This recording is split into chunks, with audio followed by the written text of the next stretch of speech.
Friends, మనందరికీ తెలిసిన స్ఫూర్తిదాయకమైన వ్యక్తి ఏపీజే అబ్దుల్ కలాం గారు. ఆయన అనుభవాల నుండి, ఆలోచనల నుండి వచ్చిన కొన్ని ఆణిముత్యాలను మనం ఇప్పుడు తెలుసుకుందాం. నీ మొదటి విజయం తర్వాత ఆలస్యం ప్రదర్శించవద్దు. ఎందుకంటే నీ రెండవ ప్రయత్నంలో కనుక నువ్వు ఓడిపోతే నీ మొదటి గెలుపు అదృష్టం కొద్దీ వచ్చిందని చెప్పడానికి చాలామంది ఎదురు చూస్తూ ఉంటారు. నెక్స్ట్, నీ విజయానికి అడ్డుకునేది నీలోని ప్రతికూల ఆలోచనలే. క్రింద పడ్డాము అని ప్రయత్నం ఆపితే చేసే పనిలో ఎన్నటికీ విజయం సాధించలేవు. అండ్ కష్టాలు నిన్ను నాశనం చేసేందుకు రాలేదు, నీ శక్తి సామర్థ్యాలను బయటకు తీసి నిన్ను నీవు నిరూపించుకునేందుకు వచ్చాయి. కష్టాలు కూడా తెలియాలి నిన్ను సాధించడం కష్టమని.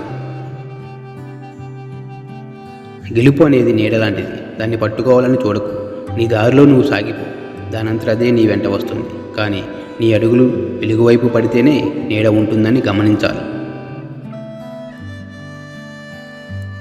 మనిషి శరీరాన్ని ధరించినప్పుడు సాక్షాత్తు భగవంతుడైనా సరే బాధలను అనుభవించి తీరవలసిందే. అందుకే దృష్టి బాధలపై ఉంచకుండా పరిష్కారంపై ఉంచండి. నీ విజయాన్ని అడ్డుకునేది నీలో ప్రతికూల ఆలోచనలే. కళ అంటే నిద్రలో వచ్చేది కాదు, నిద్ర పోనివ్వకుండా చేసేది.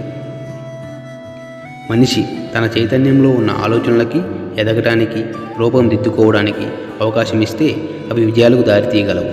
అపారమైన విజయాలకు నాంది నేను చేయగలను అనే సంకల్పం, దృఢ విశ్వాసం మాత్రమే.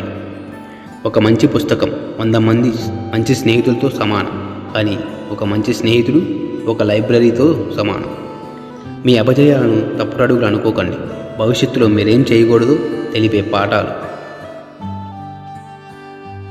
ఒక ఆలోచనను నాటితే అది పనిగా ఎదుగుతుంది, ఒక పనిని నాటితే అది అలవాటుగా ఎదుగుతుంది, ఒక అలవాటును నాటితే అది వ్యక్తిత్వంగా ఎదుగుతుంది, ఒక వ్యక్తిత్వాన్ని నాటితే అది తలరాతగా ఎదుగుతుంది. కాబట్టి మీ తలరాతను సృష్టించుకునేది మీరే. Thank you for watching. Please like, share and subscribe. మన ఛానల్ సపోర్ట్ చేయండి ఫ్రెండ్స్.